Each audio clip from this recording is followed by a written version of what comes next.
Hi friends, आप सभी कैसे हो। आशा करता हूं कि आप सभी अच्छे होंगे। आपका हमारे चैनल वीके जाटोल क्लासेस में स्वागत है। आज के इस वीडियो में हम 13 मई 2026 के मुख्य करंट अफेयर्स और उसके एक्सप्लेन के बारे में चर्चा करेंगे। प्रश्न नंबर 1, हाल ही में 16वीं शताब्दी का तेलुगु शिलालेख किस राज्य में मिला है? A Tamil Nadu, B Karnataka, C Andhra Pradesh, D Telangana. दोस्तों, आपका सही answer option number C Andhra Pradesh होगा। मुख्य खोज, आंध्र प्रदेश के अनंतपुर जिले के तारपत्री कस्बे में 16वीं शताब्दी का एक प्राचीन तेलुगु शिलालेख प्राप्त हुआ है। ऐतिहासिक महत्व, ये शिलालेख दक्षिण भारत के उस समय के इतिहास, मंदिर वास्तुकला, प्रशासन और तत्कालीन शासकों की जानकारी का प्राथमिक स्रोत प्राइमरी सोर्स है।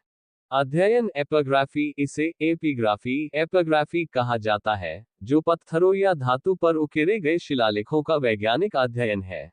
यह विजयनगर काल के दौरान की सामाजिक आर्थिक स्थितियों को समझने में मदद करता है। इस क्षेत्र के मंदिर स्थलों से प्राप्त शिलालेखों का उपयोग शासकों, स्थानीय प्रमुखों, दानदाताओं और धार्मिक संस्थानों के कालक्रम की पहचान करने के लिए किया जाता है। प्रश्न नंबर 2, भारत की पहली स्पेस टेक यूनिकॉर्न कंपनी कौन बनी है? A Agnikul Cosmos, B Skyroot Aerospace, C Bellatrix Aerospace, D GalaxEye. दोस्तों, आपका सही answer option number B Skyroot Aerospace होगा। बड़ी फंडिंग, हैदराबाद स्थित space tech startup Skyroot Aerospace ने $60 मिलियन लगभग 570 करोड़ रुपए की नई फंडिंग जुटाई है। यूनिकॉर्न का दर्जा, इस निवेश के बाद कंपनी की वैल्यूएशन $1.1 बिलियन के पार पहुंच गई है, जिससे ये भारत की पहली स्पेस टेक यूनिकॉर्न बन गई है। प्रमुख निवेशक, इस राउंड का नेतृत्व शेरपालो, शपालो और जीआईसी ने किया। साथ ही ब्लैकरॉक और ग्रीनको जैसे बड़े निवेशक भी इसमें शामिल हैं।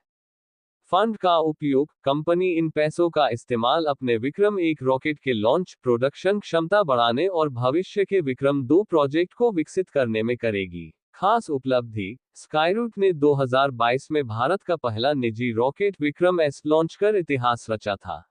अब कंपनी जल्द ही अपना पहला निजी ऑर्बिटल रॉकेट, विक्रम 1, लॉन्च करने की तैयारी में है। प्रश्न नंबर 3, आईआईटी मद्रास ने अपना पहला ग्लोबल रिसर्च फाउंडेशन सेंटर कहां लॉन्च किया है? A New York, B California, C Texas, D Washington. दोस्तों, आपका सही answer option number B California होगा। आईआईटी मद्रास ने अमेरिका के कैलिफोर्निया, मेनलो पार्क में अपना पहला global research foundation centre launch किया है। मकसद, ये सेंटर भारतीय डीप टेक स्टार्टअप्स के लिए एक लॉन्चपैड के रूप में काम करेगा, जिससे उन्हें वैश्विक निवेश, बाजार और मेंटरशिप मिल सकेगी। निवेश, इस प्रोजेक्ट में कुल $7.5 मिलियन लगभग 62 करोड़ रुपए का निवेश किया जाएगा। लोकेशन का महत्व, सिलिकॉन वैली के पास होने के कारण ये स्टार्टअप्स को दुनिया की बड़ी टेक कंपनियों और निवेशकों से सीधे जुड़ेगा। अगला कदम, संस्थान की योजना जल्द ही अमेरिका के ईस्ट कोस्ट पर एक और सेंटर खोलने की है। प्रश्न नंबर 4, साइफोस्टेम्मा अन्नामलाई नामक नई पादप प्रजाति किस राज्य में खोजी गई है? ए Kerala, B Karnataka, C Andhra Pradesh, D Tamil Nadu. दोस्तों, आपका सही answer option number D Tamil Nadu होगा। खोज, तमिलनाडु के विल्लुपुरम जिले में स्थित संजीव पहाड़ी संजीवी हिल पर वैज्ञानिकों ने पौधों की एक नई प्रजाति की खोज की है। नामकरण, इस नई प्रजाति का नाम साइफोस्टेम्मा अन्नामलाई रखा गया है।